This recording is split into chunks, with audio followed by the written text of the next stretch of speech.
wabarakatuh. Halo teman-teman, kembali lagi bersama saya Zul Awalil Hijriah, mahasiswi Politeknik Negeri Ujung Pandang, jurusan Administrasi Bisnis. Kali ini kita akan belajar mengenai manajemen piutang. Adapun topik pembahasan kita mengenai manajemen piutang ialah yang pertama, pengertian manajemen piutang. Yang kedua, faktor yang memengaruhi besar kecilnya piutang. Yang ketiga, tujuan dan resiko penjualan kredit. Yang keempat, manajemen piutang dan tujuannya. Yang kelima, perputaran piutang. Dan yang keenam, pengumpulan piutang. Jadi, ada 6 topik yang akan kita bahas mengenai manajemen piutang. Langsung saja pada topik pertama, yaitu pengertian manajemen piutang. Manajemen piutang terdiri dari 2 kata, yaitu manajemen dan piutang. Manajemen adalah suatu proses perencanaan, pengarahan, dan pengawasan yang bertujuan untuk bisa mencapai suatu tujuan organisasi yang telah ditetapkan. Sedangkan piutang adalah klaim kepada pihak lain, baik berupa uang, barang, atau jasa. Piutang juga dapat diartikan sebagai tagihan kepada pihak lain di masa yang akan datang, karena terjadinya transaksi di masa lalu. Dan secara sederhana, piutang dapat diartikan sebagai pinjaman. Sehingga bisa kita simpulkan bahwa manajemen piutang adalah suatu proses perencanaan dan pengawasan dalam bentuk klaim kepada pihak lain, perorangan, badan usaha, maupun pihak tertagih atas setiap aktiva atau kekayaan perusahaan yang timbul dari pelaksanaan transaksi penjualan kredit. Melangkah pada topik yang kedua, yaitu faktor yang memengaruhi besar kecilnya piutang. Jadi, ada beberapa faktor yang memengaruhi besar kecilnya piutang dalam perusahaan. Di antaranya ialah yang pertama, volume penjualan kredit, yaitu jika proporsi penjualan kredit meningkat, maka akan menyebabkan dana dalam piutang meningkat, sehingga resiko meningkat dengan tujuan meningkatkan profit. Yang kedua, syarat pembayaran penjualan kredit. Ada 2 alternatif syarat pembayaran penjualan kredit, yaitu dengan ketat pada perusahaan yang sangat selektif dan dengan lunak pada perusahaan yang kurang selektif. Yang ketiga, ketentuan tentang pembatasan kredit. Ketentuan tentang pembatasan kredit terbagi atas 3, yaitu mengutamakan kredit kualitatif bukan kuantitatif. Semakin meningkat plafon kredit, maka dana dalam piutang akan meningkat. Dan semakin selektif suatu perusahaan, maka dana dalam piutang akan menurun. Yang keempat, yaitu kebijakan dalam pengumpulan piutang. Kebijakan dalam pengumpulan piutang terbagi menjadi 2, yaitu secara aktif dan secara pasif. Perusahaan yang menjalankan kebijakan aktif dalam menagih piutang akan mempunyai biaya pengumpulan yang lebih besar, dengan syarat biaya tambahan tidak melampaui besarnya tambahan pendapatan. Dan perusahaan yang menjalankan kebijakan pasif dalam menagih piutang, maka piutang akan semakin membesar. Yang kelima, yaitu kebiasaan para pelanggan dalam membayar atau mengambil potongan atau tidak. Biasanya pelanggan mengambil potongan, maka piutang yang timbul otomatis juga akan kecil. Sebagian pelanggan mempunyai kebiasaan membayar dengan menggunakan kesempatan mendapatkan diskon, sedangkan sebagian lagi tidak demikian.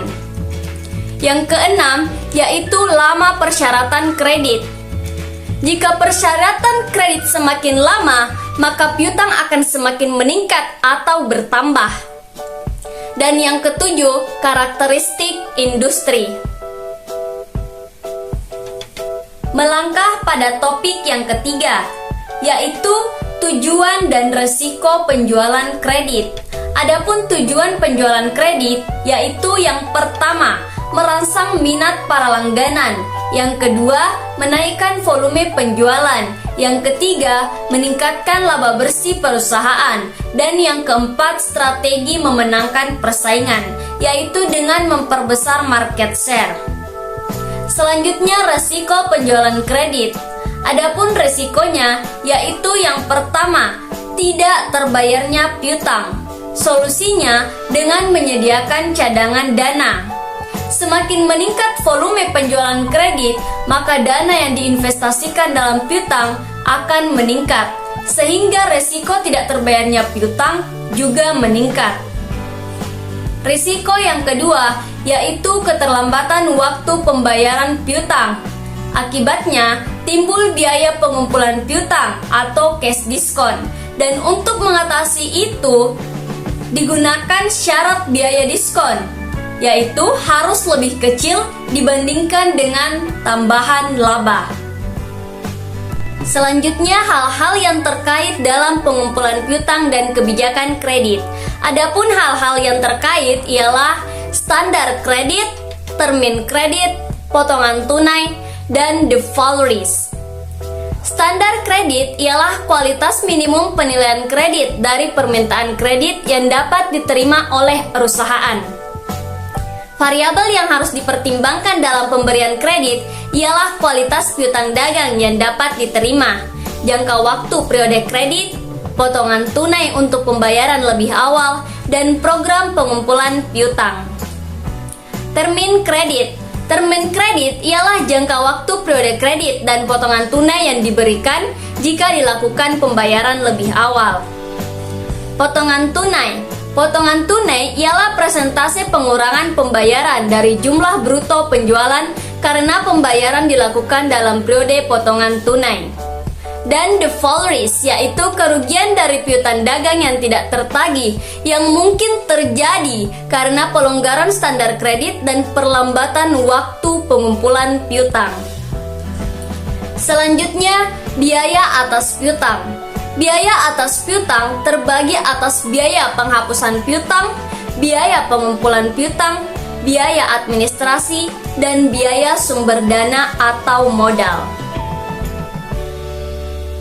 Melangkah pada topik yang keempat, yaitu manajemen piutang dan tujuannya. Manajemen piutang terdiri atas 3, yaitu yang pertama, perencanaan dan pengumpulan jumlah piutang.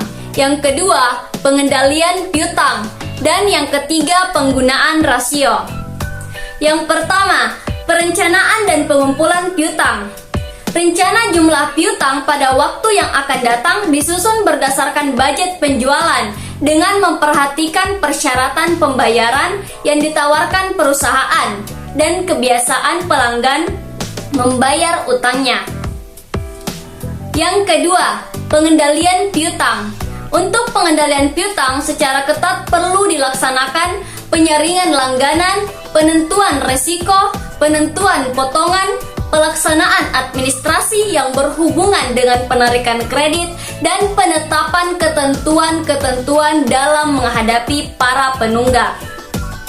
Dan yang ketiga, penggunaan rasio, yaitu menghitung rasio piutang dengan kerugian piutang yang timbul, menghitung tingkat perputaran piutang dan rata-rata pengumpulan piutang, kemudian membandingkan rasio-rasio tersebut dengan tahun sebelumnya, anggaran maupun kelompok industrinya. Dan tujuan manajemen piutang. Adapun tujuannya ialah agar semua tagihan terbayar, untuk meminimalkan siklus piutang, dan untuk meminimalkan biaya pengumpulan piutang. Melangkah pada topik yang kelima, yaitu perputaran piutang. Perputaran piutang merupakan periode waktu terikatnya dana pada piutang yang dimulai dari kas ke inventory, inventory ke piutang, dan kembali lagi ke kas. Periode perputaran piutang tergantung dari panjang pendeknya ketentuan waktu yang dipersyaratkan dalam syarat pembayaran kredit. Dan adapun rumus tingkat perputaran kredit bisa kita lihat pada layar, di mana tingkat perputaran kredit sama dengan penjualan neto kredit dibagi rata-rata piutang, di mana penjualan neto kredit adalah semua penjualan kredit sesudah dikurangi potongan-potongan, dan rata-rata piutang dapat dihitung dari piutang awal ditambah piutang akhir lalu dibagi 2. Melangkah pada topik yang terakhir, yaitu topik yang keenam, yaitu pengumpulan piutang. Adapun rumus pengumpulan piutang ialah 365 hari dibagi dengan tingkat perputaran piutang. Dengan catatan literatur Amerika biasanya menggunakan angka 365 hari dalam menentukan rata-rata pengumpulan piutang. Dan adapun kegunaan atau fungsi pengumpulan piutang ialah untuk menilai efisiensi dalam pengumpulan piutang. Jadi, pengumpulan piutang bisa dikatakan efisien jika rata-rata pengumpulan piutang lebih kecil dari waktu piutang yang telah ditetapkan. Dan pengumpulan piutang dikatakan inefisien jika rata-rata pengumpulan piutang lebih besar dari waktu piutang yang telah ditetapkan. Nah, itulah sedikit penjelasan mengenai manajemen piutang. Semoga dapat bermanfaat bagi kawan-kawan sekalian. Sebelum saya menutupnya, ada kutipan kata dari Mariam Yos yang mengatakan bahwa jangan berutang jika tak punya sumber untuk membayarnya.